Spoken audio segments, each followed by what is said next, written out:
Before I get into this, this evening, just to give you a quick overview of this evening, I'm just going to talk to you a little bit about the organization. You don't have to look at the screen. We had some little small technical problems, and so I'm just going to be talking a little bit off the cuff, so I'll try not to ramble. But we do have all the other presentations in line following this.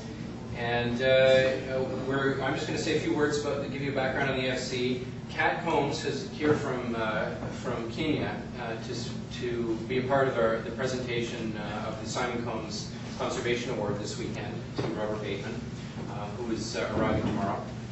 And she'll be saying a few words about the Sosambu Conservancy and the work that she's doing and keeping on the legacy that Simon did so much work over his life in the same region in Lake Nakuru and Sosambu. Following that, we're going to have presentations from the three featured flag expeditioners. We have David Kittler here with his wife, and we have Paulina Pickering with her daughter Anna Louise, and Alison Nichols with her husband Nigel, and all of those pairs were participants in the flag expedition, each of their respective flag expeditions. And I'd like to just point out, not to miss, there is a display in the opening, the entrance area, the main reception room, about the Flag Expeditions program. And I'm just going to touch on it a little bit. Before I go further, I want to thank Mary Jane and Rosa and Diane and the board of the Hiram Blauvelt Art Museum for putting this together. The Wildlife Conservation Society, I know many of you were on the Bronx Zoo field trip today, and it rained on us at the beginning, but I think it turned out very well. We had a very nice lunch, and a lot of us learned a lot. And we'll see them tomorrow night. To thank members of the exhibition jury. Norm Lightfoot is here. You can see he's graciously volunteering his time to document the weekend on video.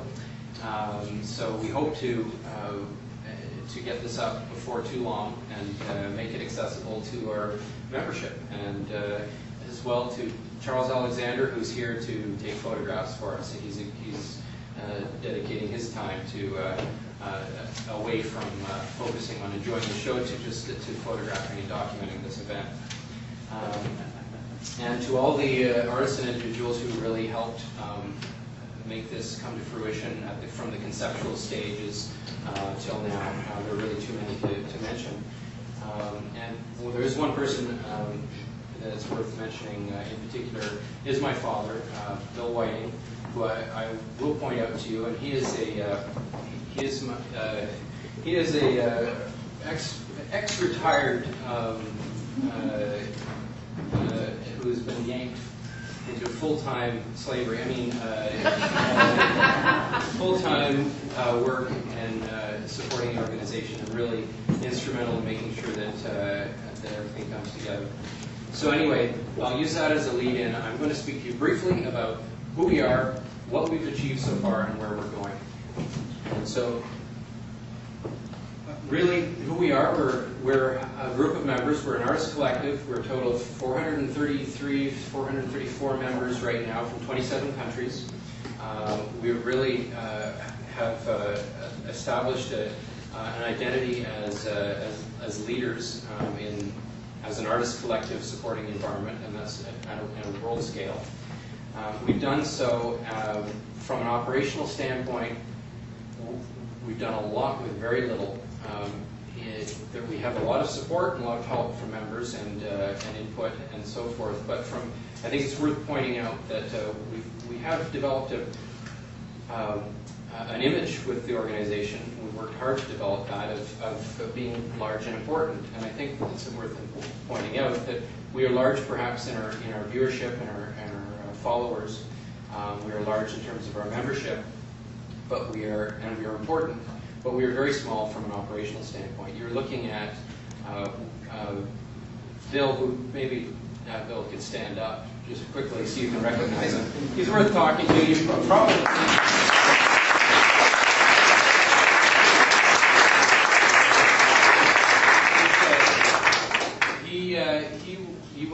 many of you will have corresponded with him either on the phone or by email, but basically from day to day, my father keeps things running in general communications, issues, help desk, office supplies, and you name it, and a very helpful strategist. I guess the other part of the equation is myself, and I've focused most of my time on pushing forward the programs with the resources that we have, and now our focus is really to developing more resources to be able to go to the next steps, and making connections with the organizations and museums such as the Blauvelt, organizations such as WCS, to enable an event like tonight. And so really, for 80 to 90% of the raw labor from our end, the AFC end, that is really represented by the two of us. And the technology is as well. That's really that is where most of my energies are also going. So that being said, we've defined who we are. We started 11 years ago as the WNAG, or WNAG, that unfortunately developed out of that, but as an acronym. But we evolved from a small collective of 40 artists whom I invited actually to join me in establishing an online community. And as a group of nature artists, really as establishing a hub on the internet. 11 years ago, there really was not much out there. So it's fairly simple in concept. But it quickly evolved. There's a very growing interest, growing membership, and an interest in pursuing more and more. We were naturally evolving towards supporting the subject matter that we are so passionate about representing in our artwork. So the wildlife and habitats that we're also interested in. And really in 2004, we launched, this was really a milestone when we launched our latest generation website, which really with it, a couple of programs were launched. And there were two in particular. The whole focus of the site became not just on being a gallery of artwork, but yes, it was a gallery of artwork, but it was within the context of supporting the environment and raising awareness. And two programs in particular that came out of this were the Art for Conservation, which is, as many of you know, is the optional ability for us artists to earmark a portion of the sales of our artwork online to a conservation organization of our choice. So this is an ability for us to collectively speak about and bring to the attention of our viewership what are those most important conservation issues and organizations that we're most interested in, rather than just hitching our horse to a single post. So that's been tremendously successful from the standpoint that the vast amount of artwork and along with that, the amount of pledges to the organizations, the beneficiaries of this, based on the sale of that work, has been tremendous, and it's in the multi-millions.